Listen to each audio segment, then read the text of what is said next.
أعوذ بالله من الشيطان الرجيم. بسم الله الرحمن الرحيم. قال المصنف رحمه الله تعالى ونفعنا بعلومه آمين يا رب العالمين. رب اشرح لي صدري ويسر لي أمري واحلل عقدة من لساني يفقهوا قولي.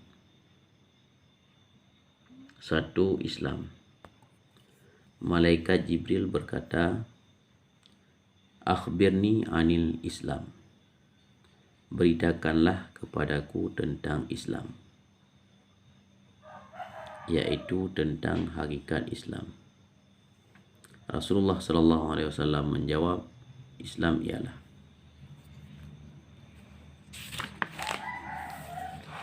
kamu bersaksi bahwa tiada Tuhan, sesungguhnya tiada Tuhan selain Allah, yaitu kamu mengetahui bahwa tiada Tuhan yang berhak disembah dengan sebenarnya selain Allah. Kamu bersaksi bahwa sesungguhnya Muhammad adalah utusan Allah, dan kamu harus membenarkan hal itu. Jadi, asyhadu an la ilaha illallah, bersaksi bahwa tiada Tuhan selain Allah.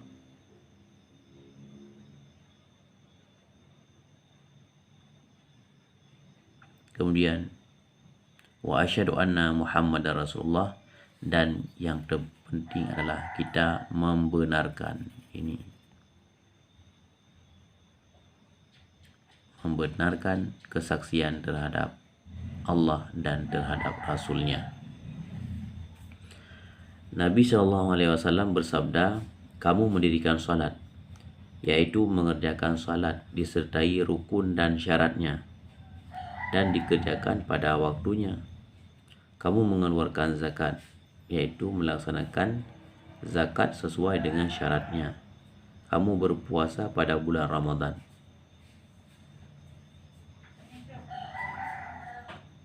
Bulan ini dinamakan Ramadan karena ketika diletakkan untuk nama bulan ini, cuacanya sangat panas. Ramadan artinya panas. Cuaca pada saat bulan Ramadan itu panas, maka dinamakan dengan Ramadan. Dalam hadis, kata Ramadan tanpa memakai kata syah, bulan. Hal ini menunjukkan bahwa sesungguhnya tidak dimakruhkan menyebut Ramadan tanpa memakai kata syah, sebagaimana akan dikemukakan nanti. Kemudian, Islam itu kamu berhaji ke Baitullah. Islam adalah mengucap 2 kalimat syahadat, mendirikan sembahyang, kemudian mengeluarkan zakat, puasa di bulan Ramadan. Kemudian kamu berhaji ke Baitullah, yaitu kamu bermaksud menuju ke Baitul Haram Allah jika telah mampu untuk beribadat haji disertai pekerjaan yang telah ditentukan. Kemampuan di sini ialah adanya bekal, kenderaan dan lainnya. Hanya hajilah yang dibatasi oleh kemampuan. Yang lain tidak ada kemampuan. Man istata'a ilaihi sabila, ini adalah haji. Kalau salat tidak ada man istata'a ilaihi sabila. Kalau zakat tidak ada man istata'a. Kalau puasa tidak dibatasi dengan man istata'a ilaihi sabila. Kemudian, zahir hadis ini mengingatkan bahwa sesungguhnya untuk meraih Islam harus mengucapkan 2 kalimat syahadat. Tidak cukup jika salah satunya. Pembicaraan 2 kalimat syahadat ini didahulukan karena dengan mengucapkannya dapat diperoleh iman. Subhanallah ini. Untuk menjadi orang mukmin itu harus mengucapkan 2 kalimat syahadat. Imanlah yang menjadi tiang suatu perkara dan pokok setiap persoalan.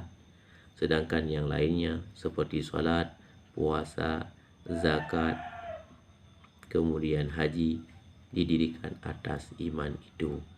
Iman sebagai pokoknya, sedangkan cabangnya adalah yang lain, salat, puasa, zakat, haji.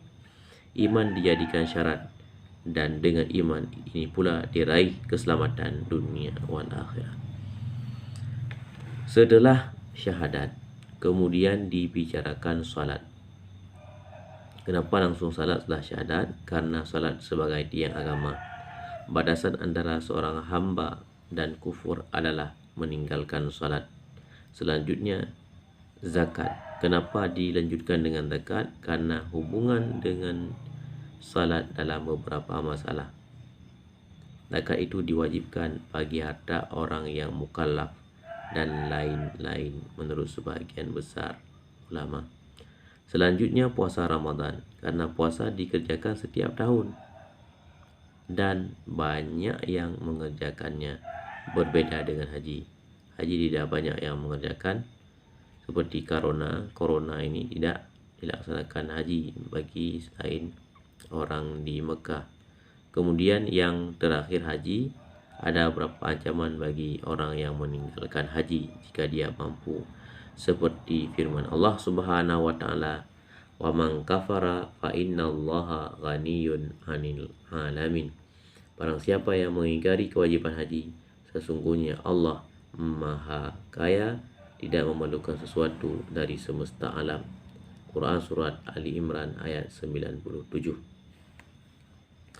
Nabi Muhammad SAW bersabda, "Fal yamut insya'a Yahudiyan wa insya'a Nasraniyan." Barang siapa yang meninggalkan haji padahal dia mampu, akan mati sebagai seorang Yahudi atau Nasrani. Sayyidina Umar radhiyallahu an mengatakan bahwa orang yang bertanya kepada Nabi sallallahu alaihi wasallam menjawab, "Benar kamu."